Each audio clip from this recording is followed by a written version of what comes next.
So EuroFAANG is a research infrastructure project. It's a Horizon Europe funded project that's currently in the concept development phase.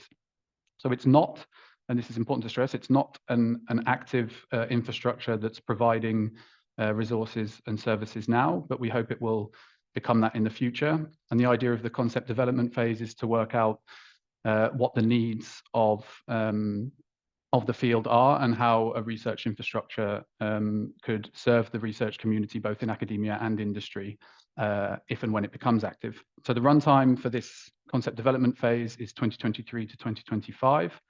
So we are almost exactly halfway through. The total funding is a little under 3 million euros.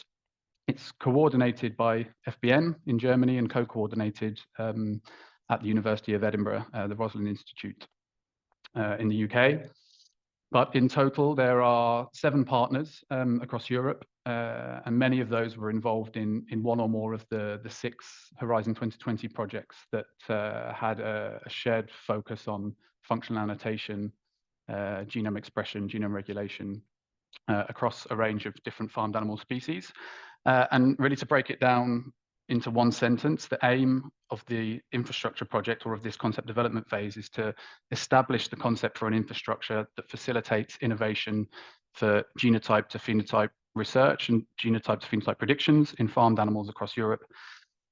That can be broadly boiled down into kind of 4 key aims. I don't want to go over them in great detail in the interests of time, but to do it briefly, there's a focus on data and the creation of a common data structure and data access policy. Secondly, there's a focus on the development of a framework within Europe for curation and biobanking of in vitro cellular models, and how we bridge the gap between in vitro cellular models for phenotyping and in vivo solutions for that, so that we can reduce the use of animals there. Third, sharing and expanding of capabilities in a range of breeding, phenotyping, and genomic technologies that can involve a lot of things. But for example, genome editing, kind of leveraging and making use of some of the FAANG data that came out of the 6 projects in the EuroFAANG platform, or CRISPR screens to try and identify novel targets for disease resistance or a range of other traits of interest. And lastly, connecting with existing projects and infrastructures to consolidate G2P research in farmed animals across Europe in the main, but also globally. And we have links. Today is a nice example of a link with the AG2P initiative based in the States.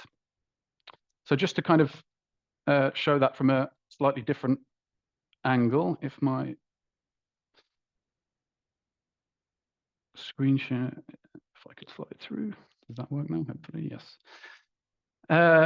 So as I say, at the moment, we're in the concept development phase, so we're not an active infrastructure, but in the future, all being well, an active infrastructure would offer access to a lot of things. So access to data, including genomic and phenotype data, and importantly, sample metadata, access to in vitro cellular models and linking in vitro to in vivo phenotypes, as I mentioned, access to biobanks of reference samples, including organoids and genome-edited cell lines, but certainly not limited to those things, access to world-leading expertise, where it's needed for projects that kind of don't have the expertise required, and access to training to establish the next generation of researchers in farmed animal science. So today, as the title suggests, is probably most linked to point 1, but it's certainly relevant to some of the other points as well. So we're leading work package 6, which has some activities focused on the interfaces between industry and academia. And when it comes to sharing of resources and data between industry and academia, how do we overcome some of the major bottlenecks there? So we foresee that customers, users of the infrastructure would come from academia and industry, and that the resources and services that come from the infrastructure could potentially come both from academia and industry. But of course, as you see from the points at the bottom, the inclusion of industrial resources and data with intellectual property rights can generate potential friction with the kind of broad FAANG approach towards open science and open sharing of data. So there is a question that we're currently trying to tackle in terms of our transnational access policy. So how do we regulate that TNA by industrial users, considering the intellectual property rights of those users? And kind of beyond that, can a research infrastructure like EuroFAANG provide a platform for broader data sharing between academia and industry, where potentially genetic analyses can be substantially improved by combining multiple genetic studies and data sets into a single analysis. But of course, generating those data sets can be expensive. So kind of joining forces in that regard can be very powerful. So before I hand over to Hao, who potentially has some answers to those questions, the one other thing I just wanted to highlight very briefly is that this webinar forms a bit of a prelude to a discussion session that we have at the annual general meeting for EuroFAANG, which takes place next week. I know there are some people joining the webinar today who are attending in Bologna next week. So we very much hope that you will be able to attend that discussion session. It's about 45 minutes long. That will be a bit more broad, so not focused purely on the data element, but kind of other elements of the interface between academia and industry for G2P research. I won't go through all those points now, again, in the interest of time, but we hope anyone that's joining in person in Bologna next week can join that discussion session, which we hope will provide a lot of new insights for how we move forward with this. So that's all from me for now. I will stop sharing my screen and hand over to you, Hao. Thank you very much for joining us today. I know it's very early where you are, I think 7 a.m. on the West Coast. So we really appreciate you giving up your time so early in the morning. Yeah, thank you, Julius. 7 a.m. works perfect for me. My kids will wake up at 8, so it's hard for me to give a time 8, but 7 works perfect. Anyway, yeah, thank you for the invitation, and thank you for the opportunity for me to share our projects about data sharing and collaboration. So I'm Hao Cheng. Currently, I'm an associate professor of quantum genetics in animal science at UC Davis. So in my 30-minute talk today, I will give you a brief introduction to our data sharing and collaboration project. Now we call it AG2P DISC, okay, for agriculture genome-to-phenome, but data for data integration, sharing, and collaboration. But looks like there's some more interest in the data encryption part of this project. So if we have time, I will jump into the encryption part a little bit more with more technical details. Okay, so this is our project. This is a recent unfunded 3-year project from like USDA NIFA Agriculture Genome-to-Phenome Initiative. For this project, we are going to build platforms and methods for data sharing and collaboration for AG2P, so agriculture genome-to-phenome analysis. Use both, public available data and confidential data, for example, private data from industry. So I will just briefly talk about our team and what we are doing here. So for these slides, in terms of our team, this is an integrated project. So we have research, outreach, and education involved. So can you see my cursor? Okay, so myself. Yeah, we can see it. Yeah. Yeah, thanks. Yeah, myself, I'm leading this project from UC Davis, and Catherine Texture from UC Davis, she's leading the education effort. Jack Decker from Iowa State is leading the outreach effort. Juan Stable is working on one objective we have.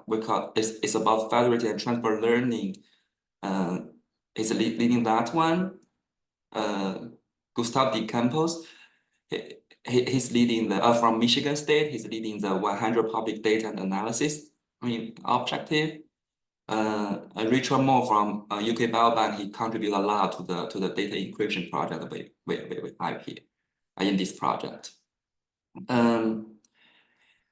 And we have established a SAB, so Stakeholder Advisory Board. For this board, we get members from both academia, or let's say scientific journals and industry. So if you have a look at these logos here, in terms of journals, we have genetics, like Springer, like the plant genome involved. In terms of industry, on the plant breeding side, we have Corteva, like Bayer, this plant breeding company involved, and of course we have a lot of animal breeding company involved, including cattle, pig, and chicken. So this is kind of the stakeholder advisory board we have here.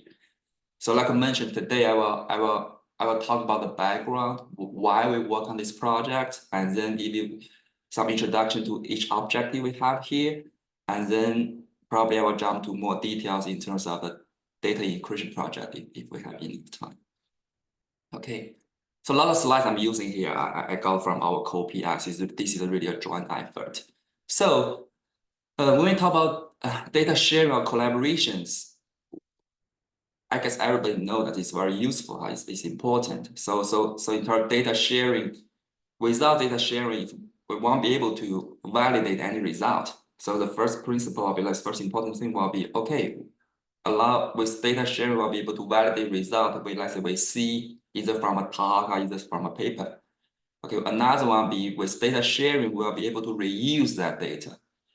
One important part in terms of reuse of data will be what I list here, like the joint analysis. For example, we have a small data set that's from one study. If we will be able to reuse part of those data and we will be able to combine multiple data sets together, we'll be able to way more powerful joint analysis. Of course, by doing joint analysis, it enables collaboration. In terms of data sharing, we have those kind of fair data principle as like findable, accessible, interoperable, and reusable. So here's a really good example from human genomics showing us, okay, in terms of benefit of fair, that's the benefit of data sharing. This is a recent publication in 2 years ago, kind of recent. So this one is really about the GWAS study in human genomics. So if I look at this figure here, the x-axis here is years, okay, starting from 2007 to 2022. The y-axis is really about the sample size, the number of GWAS loci in human genomics they have discovered. If you look at the right line, this tells us the increase of sample size in this kind of 15 years. You can see how it increased a lot over the kind of 15 years. But the benefit is, if you look at the green line, this is the average number of GWAS loci they discovered. You can also see over this kind of 15 years, the number of GWAS loci they discover in human genomics also increased a lot. How do they make this one work? This one is also, they enable this kind of much bigger sample size by doing sharing data. So in human genomics, what they share is what they call summary statistics. So they share summary statistics across different research and different projects to enable much bigger meta-analysis. So the much bigger sample size. So make this one make it with a higher power, and then of course they discover more GWAS loci. This is one example in terms of the benefit of fair, okay, the data sharing. Okay, so we talk about the benefit a little bit, and that's also kind of motivation why or let's say the reason why we come up with our project, the AG2P disk project. So agricultural genome-to-phenome data sharing collaboration project. We are kind of like, because we know there's still some gap there. Okay, how do we get a quite smooth, or let's say more smooth, process in terms of sharing data, in terms of collaboration by doing a joint analysis with shared data. So we are trying to come up with some solutions, at least to make the process smoother. Okay, so like I mentioned, for our project, it started from September last year. And once the project started, we established our stakeholder advisory board. And then we have our first online meeting in last December.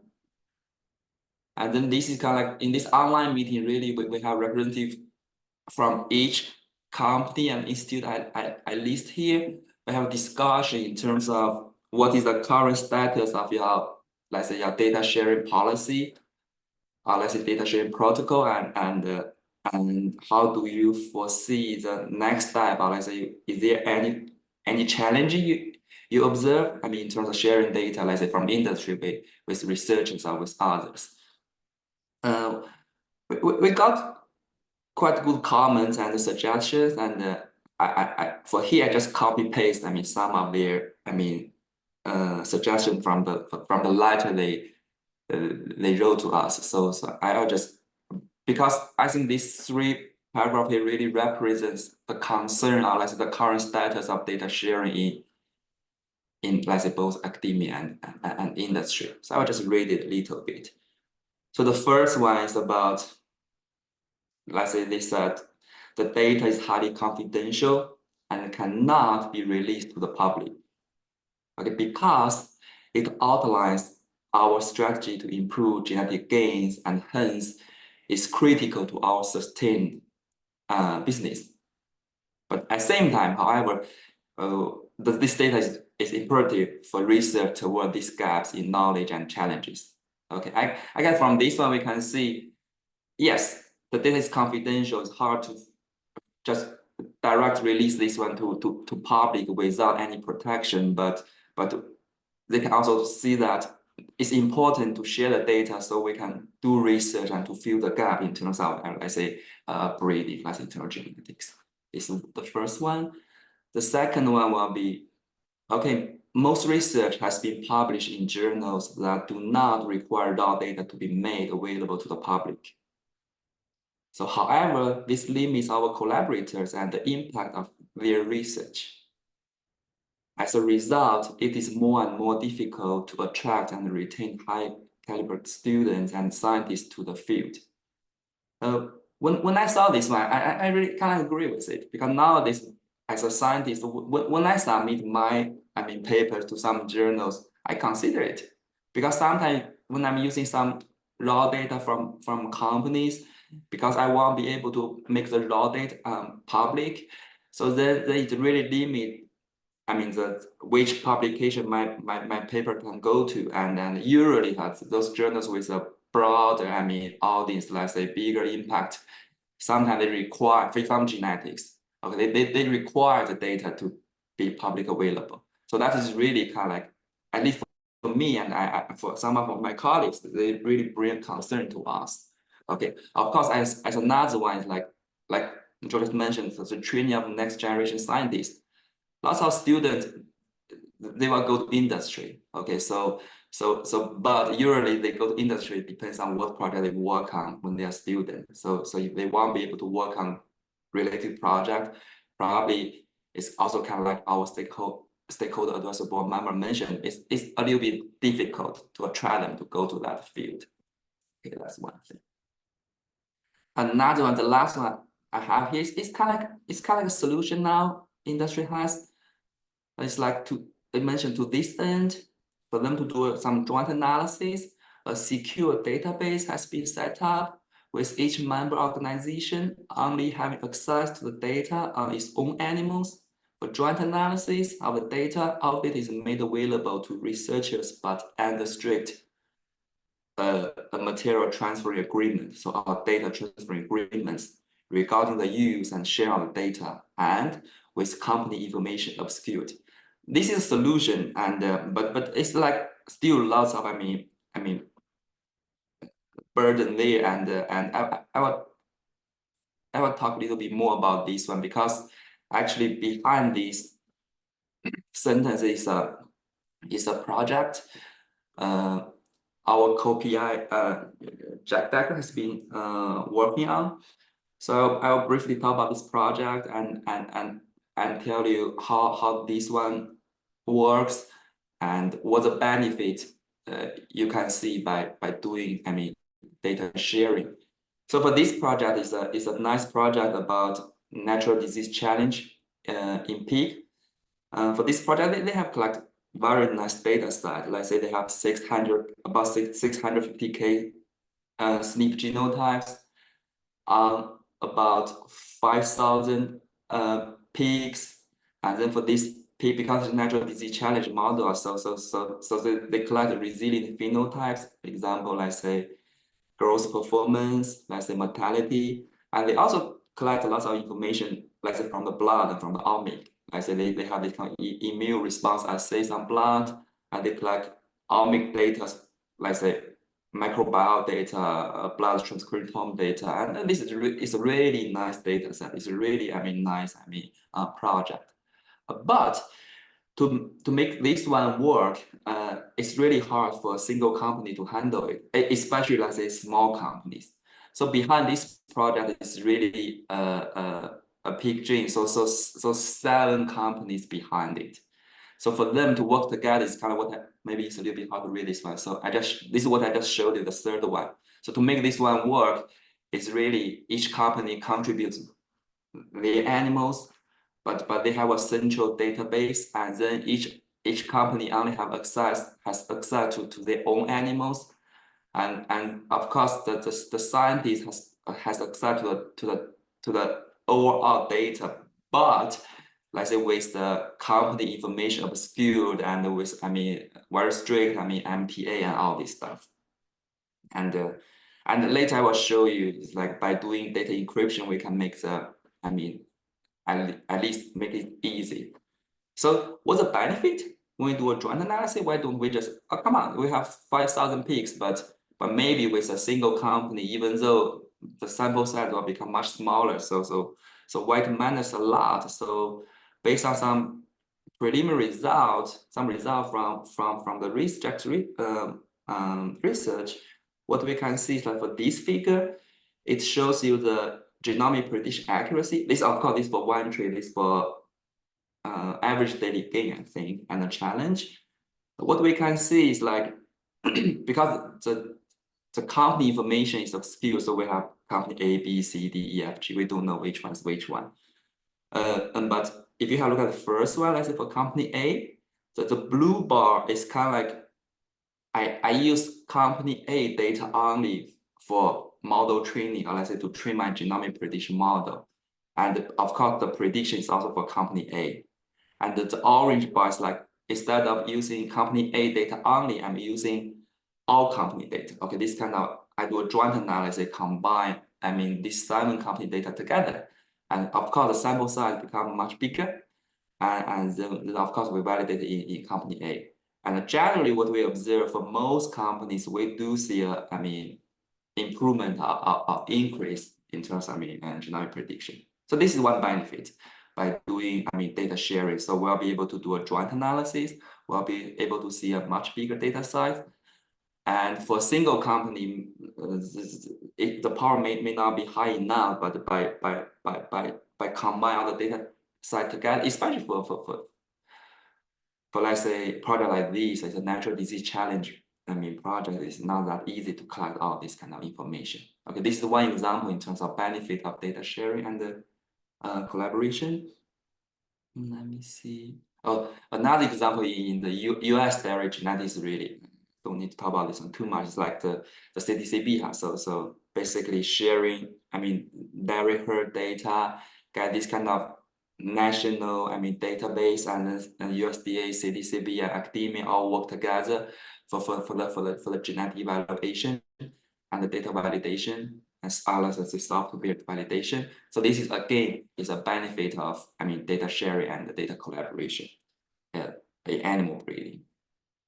One example in plant breeding is the genome-to-field in US. Basically, for this one, it's kind of what we highlight here. What they highlight here is like the multiple institute in US. They do their experiment. They have the project, but they do joint analysis, and you will be able to collect the data. Across many years. In different locations.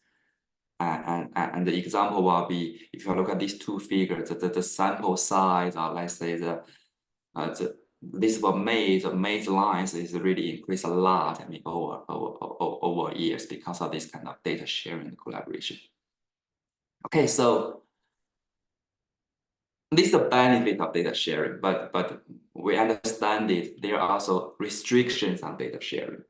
Let's say because company may consider their confidential content, and they are proprietary content, or maybe they are, let's say, commercially sensitive content.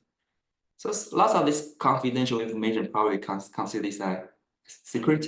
So it's sometimes really hard for company, let's say for industry, to share the data, let's say the raw data, directly to public. It's kind of like the letter from our SAB, online meeting. I just showed it. We have multiple letters, but pretty much everybody's expressing the similar concerns about data sharing in animal breeding and plant breeding. So something else about data sharing is come back to academia. So nowadays, for example, for us to publish in journals like genetics, and we know, as I see somebody breeding and genetics animal, and we do consider genetics as a very good journal for us to publish our research. But nowadays in genetics, it also requires, let's say, all data necessary for confirming the conclusion presented in a manuscript must make public available. Okay, so in principle, if we are using some data to do our analysis, and if we cannot make that raw data, if we cannot make the data public available, it may bring some concern to the journal. It's about journal. But how about, funding agencies? Like in US, the White House released this stuff about by 2025, so next year. So make publications, and they're supporting data resulting from federal funded research. Let's say basically, if your research is supported by federal grant, okay, you need to make that data of publication public available. And this for White House, but in terms of lots of ground we got about USDA funded research, they have similar,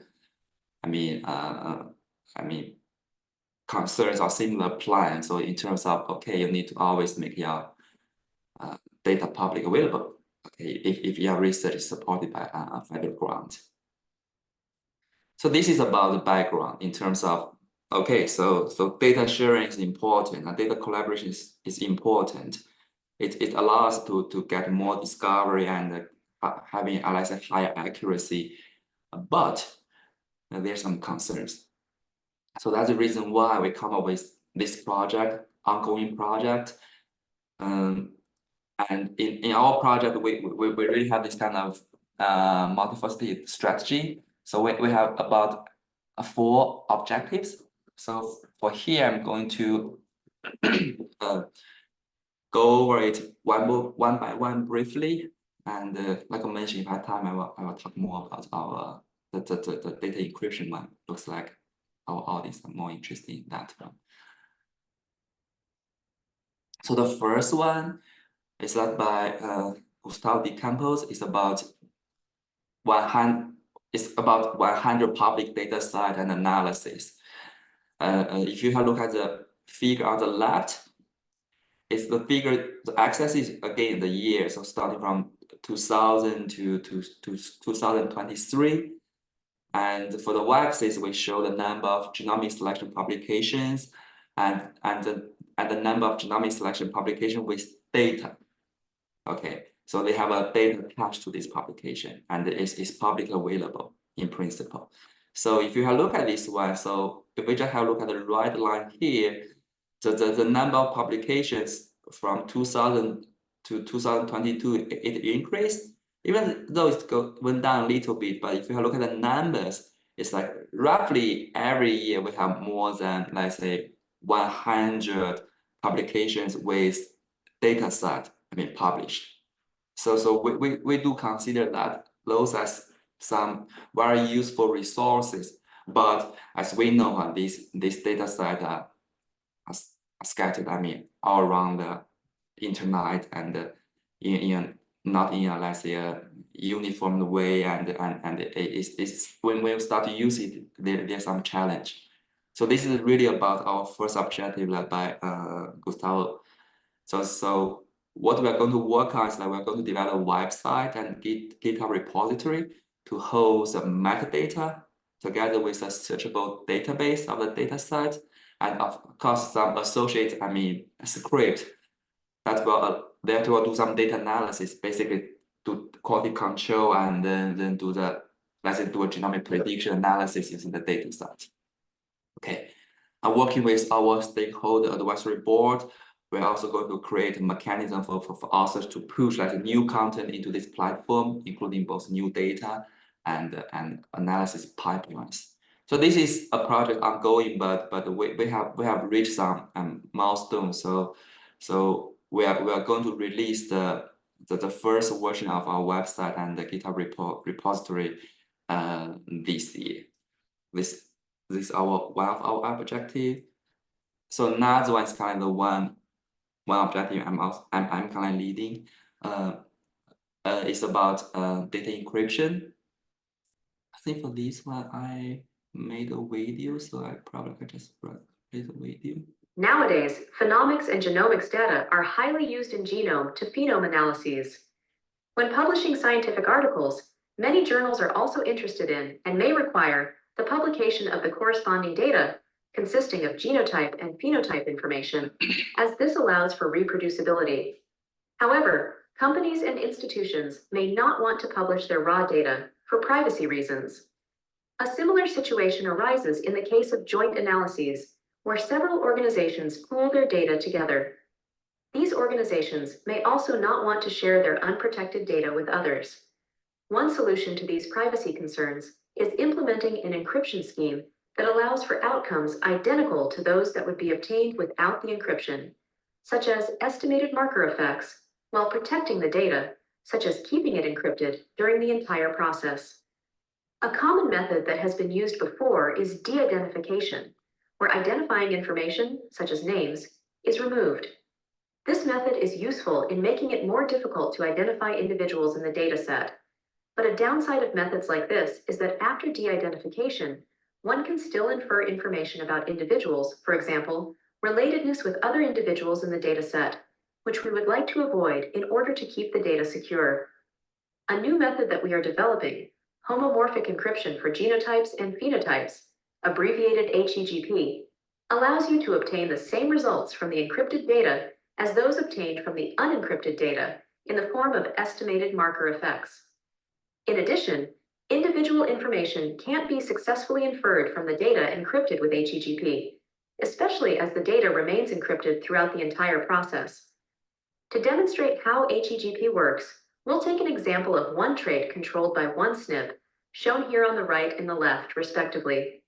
First, we'll center our data and plot it on a scatter plot and fit a linear regression, where the slope of this line represents the marker effect for this particular SNP. After implementing HEGP, this is how our data changes and how it looks after being plotted, represented here as triangles. These data points look quite different, but after fitting a linear regression on the encrypted data, we can compare the regression lines we get from our data before and after encryption. As you can see, these two lines overlap, indicating that the slopes are the same. Another way to put this is that the estimated marker effects we obtain from the unencrypted data and the encrypted data are identical. Although this example only features one SNP, we have previously demonstrated that HEGP can be successfully implemented for genomic analyses that use information from many SNPs, for example, genomic prediction. Okay, yeah, this is a short video about our encryption data encryption method. I hope this one gives you some background there, and this one actually is published, I think, early this year in Genetics. About you will see more, details in terms of our method there, in terms of using encrypted genotype, phenotype for data collaboration, data share. Another one is like another one is like objective 3.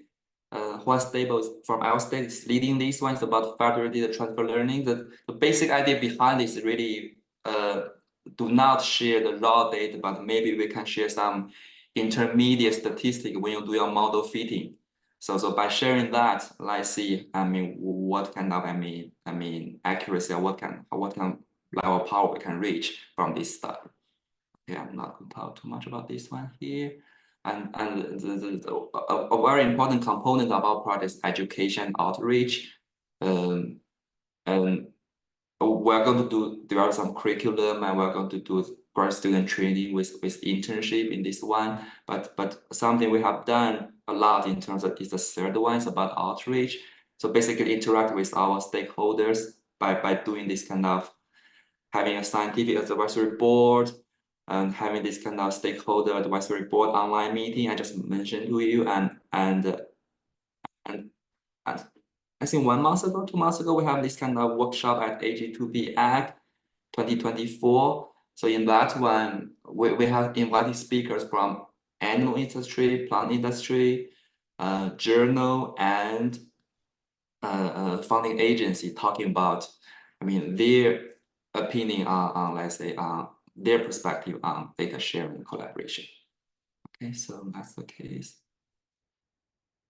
So Joe, did I run out of time? Do you want me to, because now I want to talk about some details about the data sharing project. If I run out of time, I can stop here, but if I still have time, I can briefly talk about this one.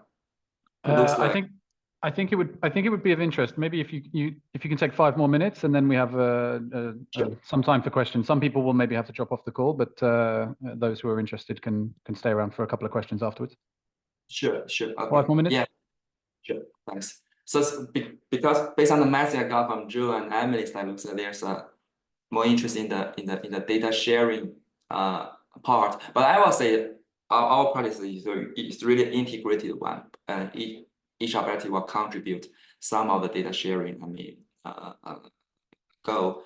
But the one I'm going to talk a little bit more is the second objective in our project. It's really about data encryption. So as I mentioned, we have FAIR principle, but we do have this kind of privacy concern, IP concern, trade security concern. So one solution we are working on, and we have reached some preliminary success, is like the secure encryption of the data. So when I talk about secure encryption of data, what do I mean? I mean the confidential information is protected or obscured. Okay, and with the encrypted data only, we can still do further validation and research. Okay, but of course, we expect we are going to obtain same outcomes and results using the encrypted data. Or let's say, compare this one to using the raw data. If we get different results, that won't be very useful. So that's kind of the goal what we have here, and that's also the reason why we work on this project. And like I mentioned, Richard contributed. Richard come up with this kind of HEGP method at the beginning. So Richard, Jack, and Tianjin and Donna, they all contribute to this project.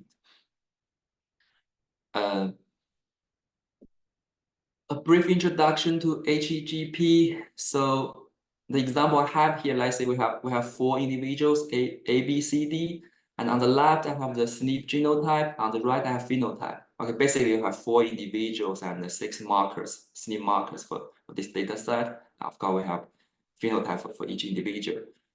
And then actually the idea behind HEGP is really simple. So we just do a linear transformation of the raw phenotype and genotype by multiply the genotype phenotype with a randomly generated orthogonal matrix. And then by doing that, this is the P I show you here is an example in terms of a randomly generated orthogonal matrix. And then what we observe is the encrypted genotype and encrypted phenotype. Okay, at least from this one, I guess you won't be able to see any information and relay this one back to the original data. And like I mentioned, this one is really, and we're going to just share the encrypted data, but the key, or let's say raw data, won't be shared. So the method is useful in a sense, also because it's simple. It's simple. It's easy for us to implement it, and it's very easy for us to validate it. Okay, it's not like we're proposing very complicated encryption method. So So to see whether it works, or let's say to see whether we can decrypt it and make it challenging for us to even see that one. But because it's really a simple method and it's useful, and we can demonstrate that it's really kind of very hard for us to decrypt it, the data, and also we reach, I mean, like I mentioned, the same outcomes as using the unencrypted data, the raw data. So how do the encrypted data genotype look like? What we have in this figure on the left is the raw data. This one is the genotype matrix. So each row represents one individual. Each column represents one SNP.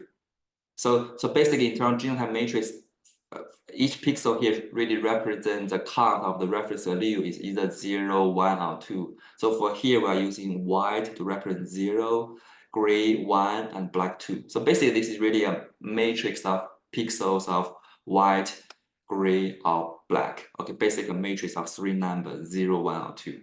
This is also, I showed you the distribution of these 3 numbers. And on the right, what we have is the genotype after encryption. What you observe here is like it's really a colorful figure.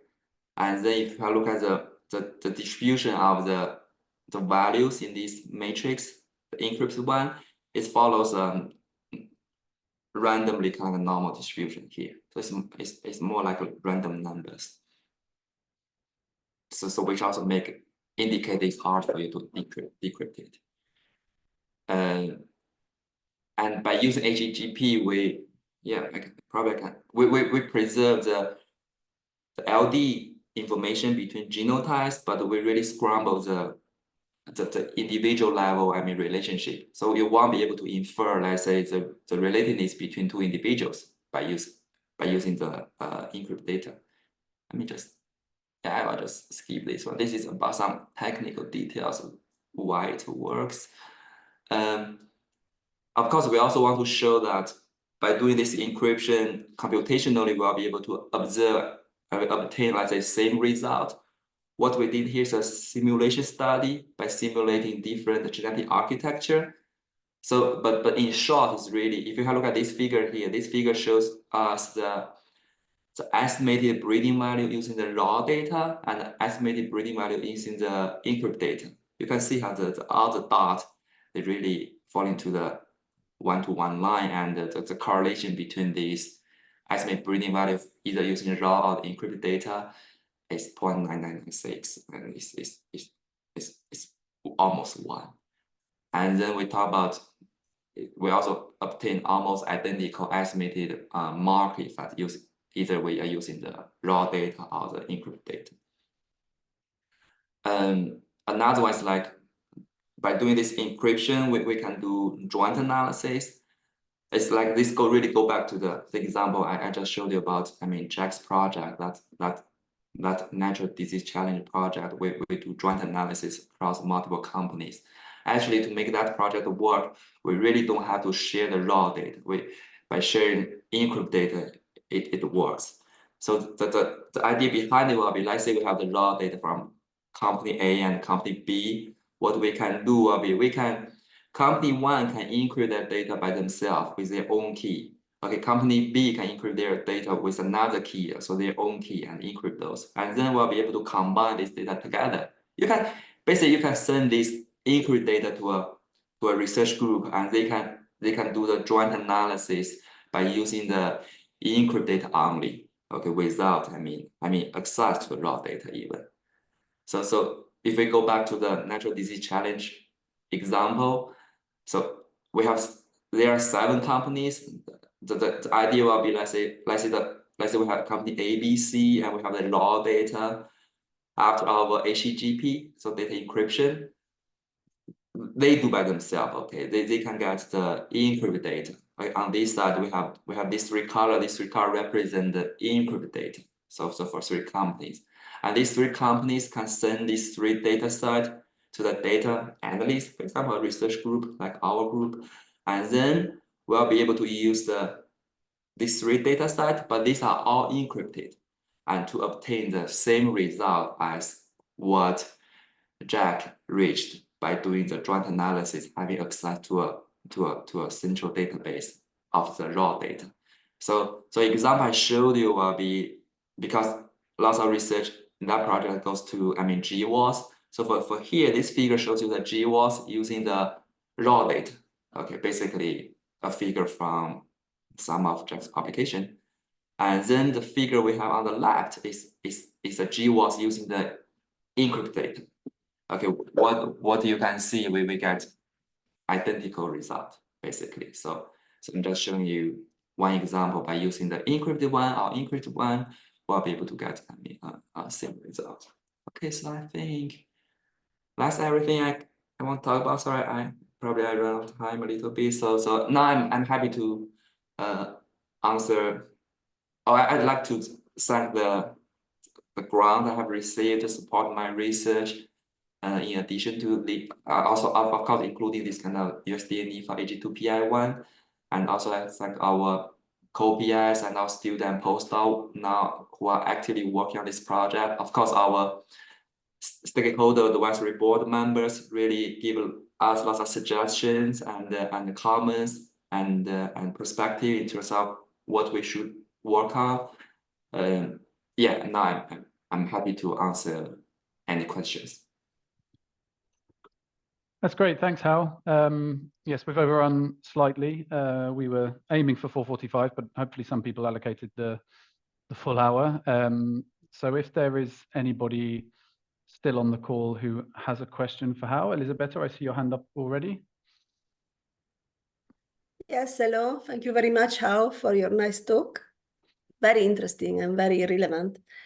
I was wondering about the phenotypes, in fact. Because to follow the rationale of encryption for the genotype and the SNPs seems easier. How do you handle the data about the phenotypes? Because, similar phenotypes can be measured in different ways. Mm-hmm. And this would give you background to your meta-analysis after. So I was wondering, what ideas do you have for the encryption? The best possible encryption for phenotypes. Yeah, because they can differ between them. Yeah, that's a very good point. I guess in terms of my answer, so 2 points. First point will be let's say when forget joint analysis. I just want to, I have my raw genotype and raw phenotype. I just want to give this data to a research group to work on it. I don't want to share the raw data. So for that one, we can follow the same idea here. So we just encrypt the genotype and use the same key to encrypt the phenotype. And then we share the encrypted data. We'll be able to obtain the same result as how we did it with the raw data. Okay, that's no problem. I guess the problem becomes now if we want to do a joint analysis. So we have multiple groups, or let's say multiple companies involved. But that one is really something we are working on. So we really need to set up a protocol to make sure each company are using the same strategy, or let's say same way to record the phenotype. Let's say, for example, they have different units. Let's say they have different way to measure the same trait. Now we know there's really different way to measure the same trait. So we need to make sure those are standard. So otherwise it will cause a problem. If we can make sure what they are doing, how they measure the phenotype are following the same protocol, and then again, they don't need to share with us the raw data. They can encrypt it and then share with us the encrypted phenotype. The only concern is because now we are going to do a joint analysis, we are going to combine these two encrypted phenotype together. If they are not measured from using the same strategy, or let's say with the same unit, or let's say same way, so it will bring some concern. It's a kind of principle for encryption, but it's kind of also principle for joint analysis. You need to make sure when you do joint analysis, your data are measured using similar way. Of course, I know usually it's hard, but we need to make sure at least they are using similar strategy. Let's say to get rid of the variation from a single company as much as possible. It's kind of what we do meta-analysis in molecular biology. So come on, there's lots of batch effect and all this stuff. We need to make sure these ones are nicely removed. Yeah, thank you. Because finally, also the scientific community will need to have enough information to interpret these phenotypes. So yeah, I mean, so there is definitely information that should be shared, and it's not straightforward, I think, yet, especially for emerging traits and, I mean, complex traits that are still investigated as phenotypes themselves, I think. And I was, yeah, oops, sorry. Yeah, sorry, just an extra small question. I was wondering also, I guess that you went to look at what they do in human medicine, and I was wondering how this inspired your work. I mean, as good routines or completely different approaches that it may have in human medicine, you know, protecting clinical data, and also for the companies in human medicine. I mean, it's a long debate since a long time. Yeah, actually, one of our members in our team, Richard Moore, he's a human. I would say he's a kind of human geneticist. We got input from him. So I was saying in human genomics, the most widely used method is they just share summary statistics. So basically they do GWAS, but then they are going to share the SNP effect, or let's say the associated p-value for each SNP, together with the LD matrix, basically the correlation among genotype among SNPs. That is how they are working on in terms of sharing data. But in my opinion, that one is quite hard for us to do it in animal breeding, let's say in AG2P. So the tricky thing will be because lots of analysis they run in human genomics, let's say when they run GWAS, what they have done is quite standard. So they run simple linear regression or whatever, they get the effect, and they estimate the LD matrix, and they share it. So there are two concerns. So the first one will be in animal breeding, we not all the groups are run the same analysis. For example, we have additional fixed fact. So for different group, we have different, group effect or gender effect, all this stuff. And we know for now, if a company, they are running the single step analysis. So basically they are using both genotype and non-genotype relatives. So I will say that the analysis behind the genetic evaluation is more complicated compared to human genomics. Because in human genomics, usually they are more interested in GWAS, finding the causal variant, finding the causal gene. Yeah. They work on genomic prediction, but still not huge in human genomics. It's a little bit different from animal breeding. Another one is like in human genomics, they also do not share the original LD matrix, basically the correlation among these SNPs for the original population. What they did is like they're going to say, okay, I have this kind of 1,000 human project or whatever. I'm going to use another data set to infer the LD matrix. Okay, and then I'm going to use that one as a good approximation. But in terms of human genomics, using another population to infer the LD matrix, it's kind of okay because there's no strong selection and the population, they're a little bit similar to each other. But if now we are working with a company, they really have their own, let's say, selection strategy and their own pedigree. If they cannot share us the LD matrix, and then let's say I'm working with a pig company and they cannot share us the LD matrix, but I just find them, let's say from public domain, find the 1,000 pigs and just calculate the LD matrix. Usually it's very different from the one they are using from the let's say the pig company.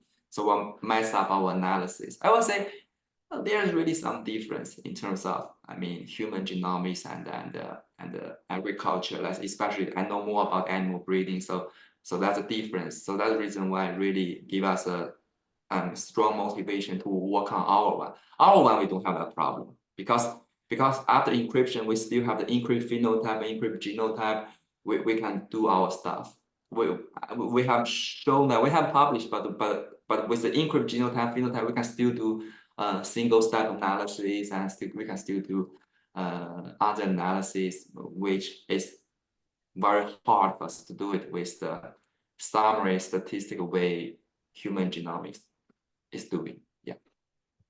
But go back to your first comment. yeah, go back to your first comment. It's really very helpful. When we have our stakeholder advisory board, a lot of, members from industry, they bring this up. They talk about, yes, the encryption one is useful, but we still need to see, let's say, a minimum data requirement, or let's say you need to share with us a protocol, or let's say workflow. So that's also something we are working on. Hopefully we can get a workflow done soon, and we can get more input from like you and also our stakeholder advisory board to make it better. So at least in the future, if we want to do some data sharing, it reduces our effort a little bit. So we have some protocol. Let's say, okay, our stakeholder advisory board like it, so maybe we can follow this. Of course, you can change it, you can modify it, but hopefully from our project, it help make future data sharing collaboration. A smooth, let's say, a process. It's not like it will take, let's say, multiple months or like even 1 year to make a MTA, then gather data, so that kind of stuff. Yeah. Thank you for the comments. Yeah. Oh, thanks to you. Thank you. How now that we're 1 minute to 5, I just wanted to quickly just see if there's anybody else who wanted to ask one last quick question. If there's anyone still on the call who wants to raise their hand and ask something, then I think Hao's okay for a few more minutes. Or do you have something else now, Hao? Yeah, I'm okay. So You're okay. I'm just waiting for my kids to wake up. Okay, okay. That can be any time. Okay, then I have a lot of questions that might trigger another 5-10 minute conversation. So maybe we can save those for another time. I think this is of great interest to EuroFAANG, and I'm sure to lots of people on the call. So I hope it can be the first in a kind of ongoing conversation. If I could have one very quick one.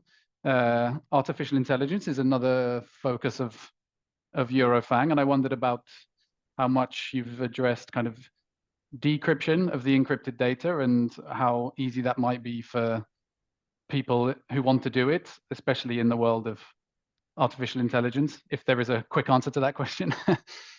That's no quick answer to that question. No, perhaps not. But 2 points I can make is like, first, it's like our HEGP really for not only work for, linear models, and those are basically mixed models. So basically still most widely used methods for genetic evaluation in both animal breeding and plant breeding, but it won't work for lots of, let's say, non-linear model, let's say behind AI, let's say deep learning. So our one won't work. So that's the first thing. Another one is like, there are lots of ongoing effort in US.